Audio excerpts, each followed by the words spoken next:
ভালো আছেন? আপনারা একটু ফ্রিজটা দেখি আমি।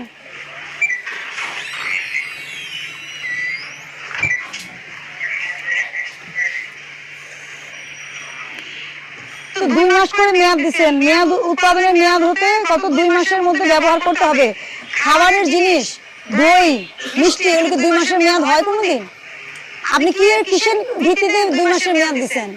টেস্ট করেছিলেন ল্যাবরেটরিতে? কিন্তু আপনি দইয়ের যদি আপনি এরকম কাপের মধ্যে যদি এরকম থাকে যে 2 মাসের মেয়াদ এবং এটা নষ্ট হয়ে যায়, এটা হলো? হ্যাঁ, এরকম ছিল কিনা? ছিল। এগুলো কি কলা নষ্ট হয়ে গেছে কেন রাখছেন? এই যে একদম নষ্ট হয়ে গেছে। পানি জমে কেন ফ্রিজে? পানি জমে মানে তো ফ্রিজ ভালো মতো কাজ করছে না।